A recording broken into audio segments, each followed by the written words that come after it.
Chapitre 3 L'homme de couleur et la blanche. De la partie la plus noire de mon âme, à travers la zone hachurée, me monte ce désir d'être tout à coup blanc. Je ne veux pas être reconnu comme noir, mais comme blanc.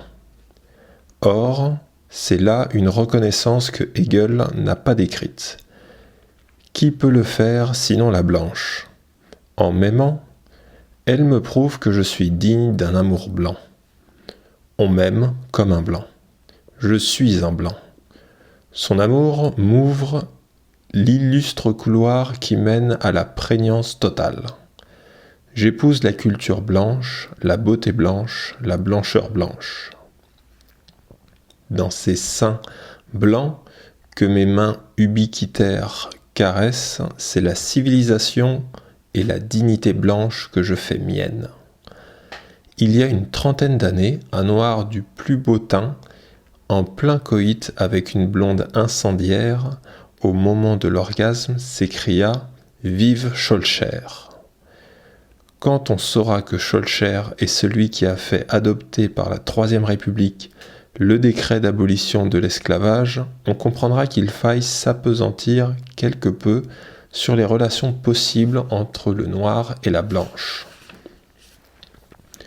On nous objectera que cette anecdote n'est pas authentique, mais le fait qu'elle ait pu prendre corps et se maintenir à travers les âges est un indice. Il ne trompe pas. C'est que cette anecdote agite un conflit explicite ou latent, mais réel. Sa permanence souligne l'adhésion du monde noir. Autrement dit, quand une histoire se maintient au sein du folklore, c'est qu'elle exprime en quelque façon une région de l'âme locale. Avec l'analyse de « Je suis martiniquaise » et de « Nini », nous avons vu comment se comportait la négresse vis-à-vis du blanc. Avec un roman de René Maran, autobiographie semble-t-il de l'auteur, tâchons de comprendre ce qui se passe dans le cas des Noirs. Le problème est magnifiquement posé, car Jean Veineuse nous permettra d'approfondir davantage l'attitude du noir. De quoi s'agit-il ? Jean Veineuse est un nègre d'origine antillaise. Il habite Bordeaux depuis longtemps. Donc c'est un Européen. Mais il est noir. Donc c'est un nègre. Voilà le drame. Il ne comprend pas sa race et les Blancs ne le comprennent pas. Et, dit-il, l'Européen en général, le Français en particulier, non contents d'ignorer le nègre de leur colonie, méconnaissent celui qu'ils ont formé à leur image. La personnalité de l'auteur ne se livre pas aussi facilement qu'on le voudrait. Orphelin, pensionnaire dans un lycée de province, il est condamné pendant les vacances à demeurer à l'internat. Ses amis et camarades, au moindre prétexte, s'éparpillent à travers la France, tandis que le petit nègre prend l'habitude de la rumination, en sorte que ses meilleurs amis seront ses livres. À l'extrême, je dirais qu'il y a une certaine récrimination, un certain ressentiment, une agressivité difficilement retenue dans la trop longue liste de compagnons de route que nous communique l'auteur. Je dis à l'extrême, mais justement il s'agit d'y aller. Incapable de s'intégrer, incapable de passer inaperçu, il va converser avec les morts, ou du moins avec les absents. Et sa conversation, à l'inverse de sa vie, survolera les siècles et les océans.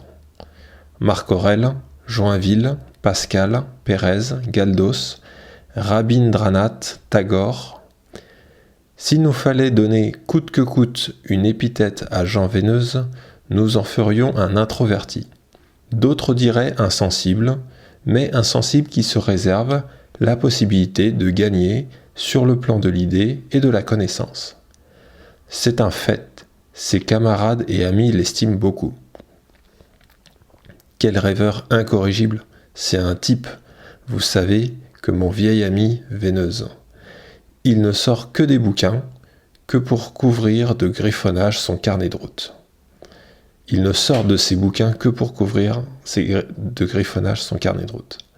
Mais un sensible qui chante en espagnol et traduit en anglais, coup sur coup, un timide, aussi un inquiet, et pendant que je m'éloigne, j'entends Divrande lui dire « Un bon garçon, ce Veineuse, volontiers chagrin et taciturne, mais très serviable. Vous pouvez vous fier à lui, vous verrez. C'est un nègre comme on voudrait qu'il y en eût beaucoup de blancs. » Oui, certainement, un inquiet collé à son corps. Nous savons par ailleurs que M. René Maran cultive un amour pour André Gide. Nous pensions trouver à un homme pareil aux autres une fin rappelant celle de La porte étroite. Ce départ, ce ton de souffrance affective, d'impossibilité morale, semblait faire écho à l'aventure de Jérôme et d'Alissa. Mais il y a le fait que Veineuse est noir. C'est un ours qui aime la solitude. C'est un penseur. Et quand une femme veut entreprendre un flirt avec lui, « Vous êtes venu trouver l'ours que je suis. Prenez garde, petite madame. C'est beau d'avoir du courage, mais vous allez vous compromettre si vous continuez à vous afficher de la sorte. Un nègre, fi donc, ça ne compte pas. C'est déchoir que frayer avec quelque individu que ce soit de cette race. Avant tout, il veut prouver aux autres qu'il est un homme, qu'il est leur semblable. Mais ne nous y trompons point. Jean Veineuse est l'homme à convaincre. C'est au cœur de son âme, aussi compliquée que celle des Européens, que réside l'incertitude. Qu'on nous pardonne le mot « Jean Veineuse est l'homme à abattre ». Nous nous y efforcerons. Après avoir cité Stendhal et le phénomène de la cristallisation, il constate qu'il aime moralement André dans Madame Coulanges et physiquement avec Clarisse. C'est insensé, mais il en est ainsi. J'aime Clarisse, j'aime Madame Coulanges, bien que je ne pense vraiment ni à l'une ni à l'autre.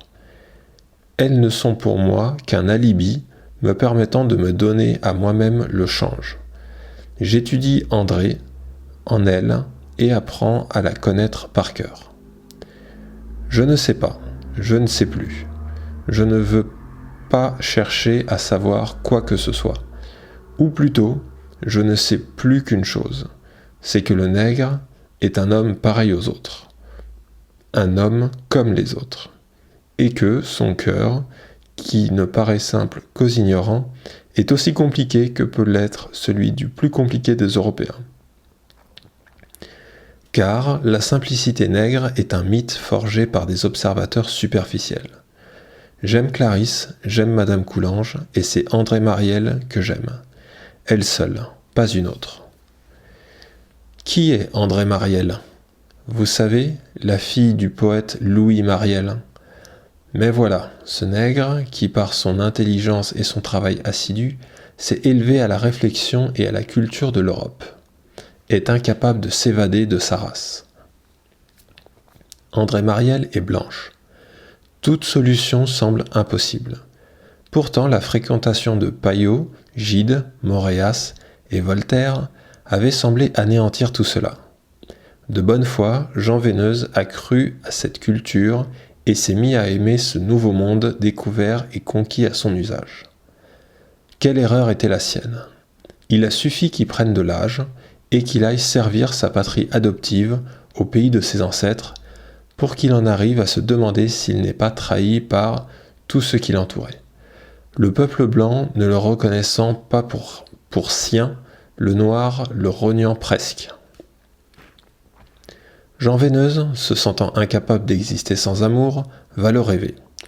Il va le rêver et ce sont des poèmes. Quand on aime, il ne faut rien dire. Il vaut bien mieux s'en cacher même. André Mariel, lui, a écrit son amour. Mais Jean Veineuse a besoin d'une autorisation. Il faut qu'un blanc lui dise « Prends ma sœur ». À son ami Coulanges, Veineuse a posé un certain nombre de questions. Voici presque in extenso la réponse de Coulanges. Old boy, tu me consultes de rechef sur ton cas. Je vais te donner mon avis, une fois de plus et une fois pour toutes. Procédons par ordre. Ta situation, telle que tu me l'exposes, est des plus nettes. Permets-moi néanmoins de déblayer le terrain devant moi. Ce sera pour toi tout profit. Quel âge avais-tu donc quand tu as quitté ton pays pour la France ? 3 ou 4 ans, je crois. Tu n'as depuis jamais revu ton île natale et ne tiens pas du tout à la revoir. Depuis, tu as toujours vécu à Bordeaux. C'est à Bordeaux, depuis que tu es fonctionnaire colonial, que tu passes la majeure partie de tes congés administratifs. Bref, tu es vraiment de chez nous. Peut-être ne t'en rends-tu pas très bien compte, sache en ce cas que tu es un Français de Bordeaux. Enfonce ça dans ta caboche. Tu ne sais rien des Antilles, tes compatriotes. Des Antillais, tes compatriotes. Je serais même étonné que tu parvinsses à t'entendre avec eux. Ceux d'ailleurs que je connais ne te ressemblent en rien. En fait, tu es comme nous. Tu es nous. Tes réflexions sont nôtres. Tu agis comme nous agissons, comme nous agirions. Tu te crois et on te croit nègre. Erreur. Tu n'en as que l'apparence. Pour le reste, tu penses en européen.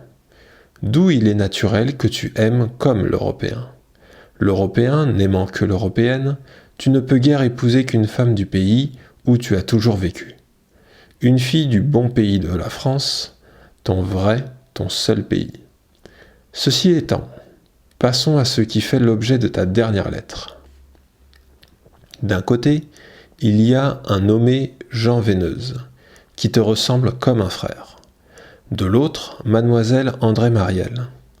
André Marielle, qui est blanche de peau, aime Jean Veineuse, qui est excessivement brun et adore André Marielle. Cela ne t'empêche pas de me demander ce qu'il faut faire. Délicieux crétin.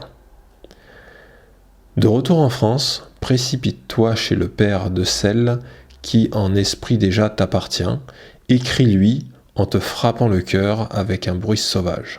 Je l'aime, elle m'aime. Nous nous aimons, il faut qu'elle devienne ma femme, sinon je me tue à vos pieds.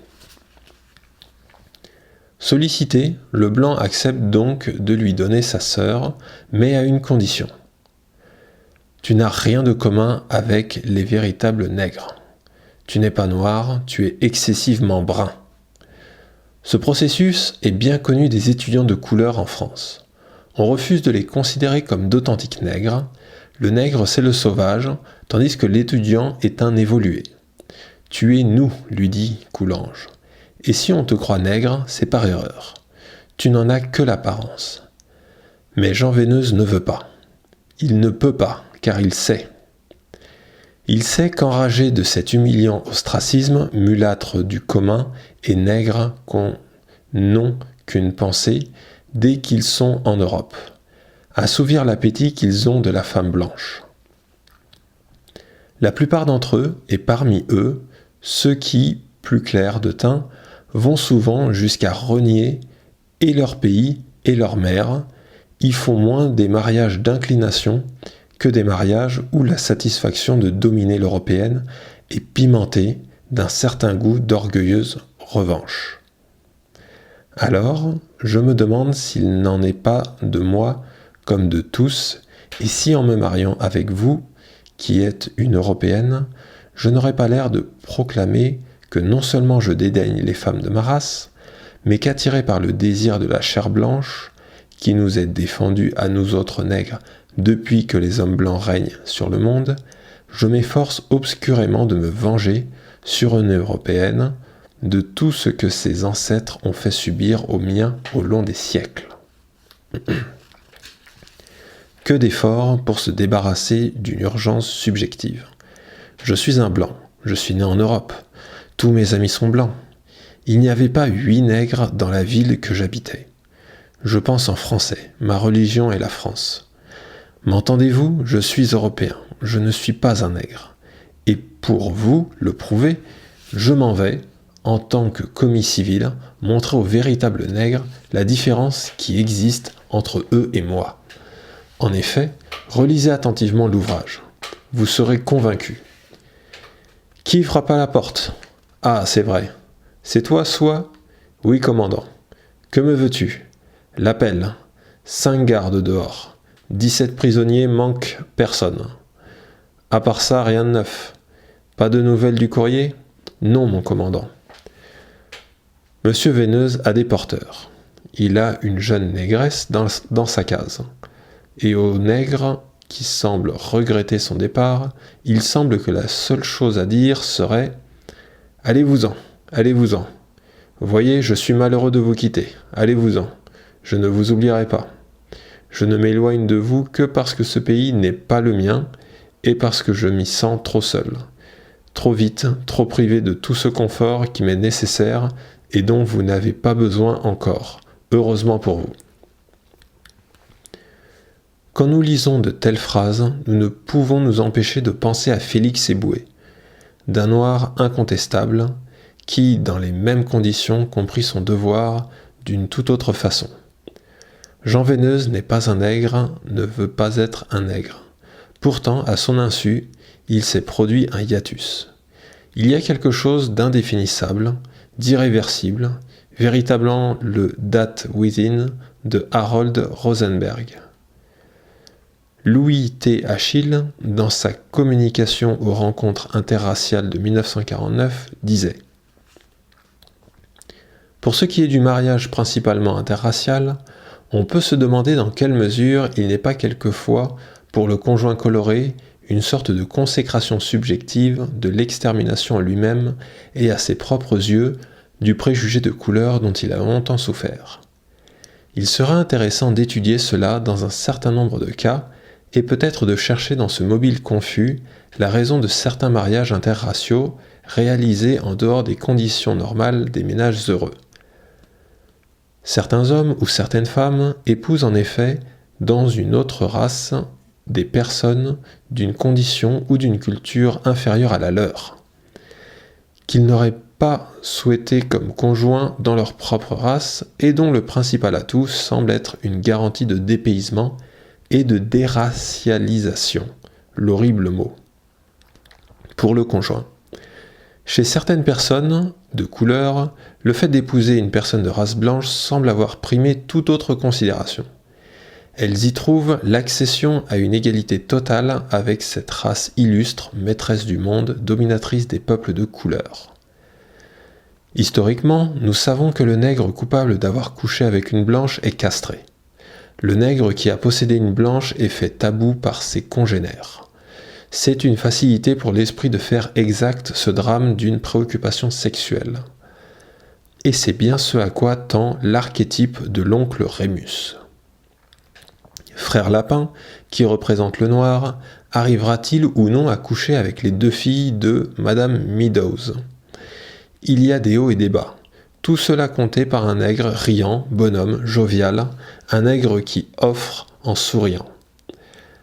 Alors que nous nous éveillons très lentement à l'ébranlement pubertaire, il nous fut donné d'admirer sur un de nos camarades revenant de la métropole qui avait tenu une jeune Parisienne dans ses bras.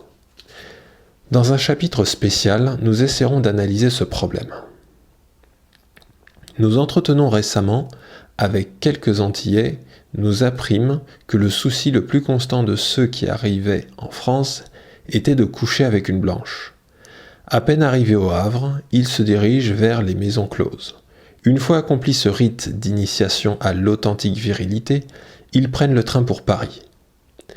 Mais ce qui importe ici, c'est d'interroger Jean Veineuse. Pour cela, nous ferons largement appel à l'ouvrage de Germaine Guex, La névrose d'abandon. Opposant la névrose dite d'abandon, de nature préoedipienne, au véritable conflit post-oedipien décrit par l'orthodoxie freudienne, l'auteur analyse 2 types dont le premier semble illustrer la situation de Jean Veineuse. C'est sur ce trépied de l'angoisse qu'éveille tout abandon, de l'agressivité qu'il fait naître et de la non-valorisation de soi-même qui en découle, que s'édifie toute la symptomatologie de cette névrose. Nous faisons de Jean Veineuse un introverti. Nous savons caractérologiquement, ou mieux phénoménologiquement, qu'on peut faire dépendre la pensée autistique d'une introversion primaire. Chez le sujet, du type négatif-agressif, l'obsession du passé avec ses frustrations, ses vides, ses échecs, paralyse l'élan vers la vie. Généralement plus introverti que le positif aimant, il a tendance à ressasser ses déceptions passées et présentes, développant en lui une zone plus ou moins secrète de pensée et de ressentiments amers et désabusés, qui constitue souvent une sorte d'autisme. Mais contrairement à l'autiste véritable, l'abandonnique a conscience de cette zone secrète qu'il cultive et défend contre toute intrusion. Plus égocentriste que le névrosé du second type, le positif aimant, il rapporte tout à lui-même. Il a peu de capacité oblative. Son agressivité, un constant besoin de vengeance retiennent ses élans. Son repliement sur lui-même ne lui permet de faire aucune expérience positive qui compenserait son passé. Aussi, l'absence de valorisation et partant de sécurité affective est chez lui presque complète. De là, un très fort sentiment d'impuissance en face de la vie et des êtres, et le rejet total du sentiment de la responsabilité. Les autres l'ont trahi et frustré, et c'est pourtant des autres seuls qu'il attend une amélioration de son sort. Merveilleuse description où vient s'encastrer le personnage de Jean Veineuse. Car, nous dit-il, il a suffi que je prenne de l'âge et que j'aille servir ma patrie adoptive au pays de mes ancêtres pour que j'en arrive à me demander si je n'étais pas trahi. Par tous ceux qui m'entouraient, le peuple blanc, ne me reconnaissant pas pour sien, le noir me reniant presque. Telle est mon exacte situation. Attitude de récrimination envers le passé, non-valorisation de soi, impossibilité d'être compris comme il le voudrait, écoutez Jean Veineuse. Qui dira le désespoir des petits pays chauds que leurs parents implantent en France trop tôt dans le dessein d'en faire de vrais Français? Ils les internent du jour au lendemain dans un lycée, eux si libres et si vivants. Pour leur bien, disent-ils en pleurant. J'ai été de ces orphelins intermittents et souffrirai toute ma vie de l'avoir été. À 7 ans, on a confié mon enfance scolaire à un grand lycée triste situé en pleine campagne. Mais les 1000 jeux de l'adolescence n'ont jamais pu me faire oublier combien la mienne fut douloureuse. Mon caractère, lui, cette mélancolie intime et cette crainte de la vie de société qui réprime aujourd'hui jusqu'à mes moindres élans. Pourtant, il aurait été entouré, enchappé, il n'aurait pas voulu être abandonné. Aux vacances, tout le monde partait et seul retenait le terme, seul dans le grand lycée blanc. Ah, ces larmes d'enfant, qui n'a personne pour le consoler. Il n'oubliera jamais qu'on l'a mis en bonne heure à l'apprentissage de la solitude. Existence cloîtrée, existence repliée et recluse où j'ai appris trop tôt à méditer et à réfléchir. Vie solitaire qui à la longue s'émeut longuement d'un rien, à cause de vous sensibles, en dedans, incapables d'extérioriser ma joie ou ma douleur. Je repousse tout ce que j'aime et me détourne malgré moi de tout ce qui m'attire.